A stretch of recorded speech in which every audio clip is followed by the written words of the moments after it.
أعوذ بالله من الشيطان الرجيم. وعباد الرحمن الذين يمشون على الأرض هونا وإذا خاطبهم الجاهلون قالوا سلاما والذين يبيتون لربهم سجدا وقياما والذين يقولون ربنا اصرف عنا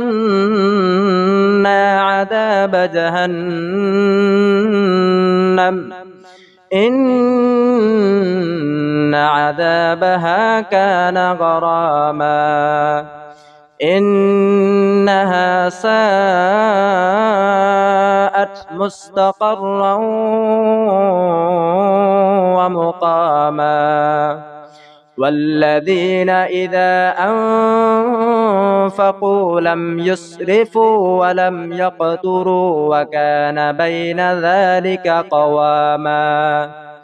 والذين لا يدعون مع الله إلها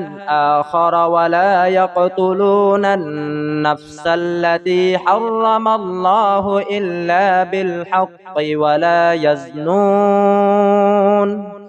ومن يفعل ذلك يلقى أثاما يضاعف له العذاب يوم القيامة ويخلد فيه مهانا إلا من تاب وآمن وعمل عملا صالحا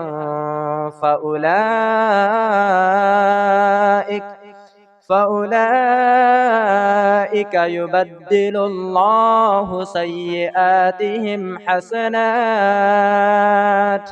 وكان الله غفورا رحيما ومن تاب وعمل صالحا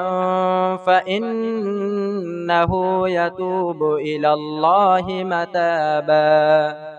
والذين لا يشهدون الزور وإذا مروا باللغو مروا كراما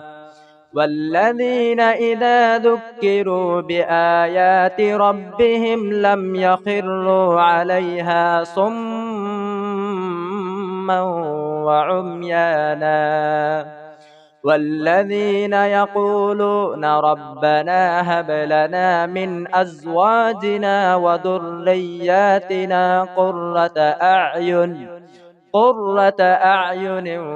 واجعلنا للمتقين إماما أولئك يجزون الغرفة بما صبروا ويلقون فيها تحية وسلاما خالدين فيها حسنت مستقرا ومقاما قل ما يعبأ بكم ربي لولا دعاؤكم فقد كذبتم فسوف يكون لزاما.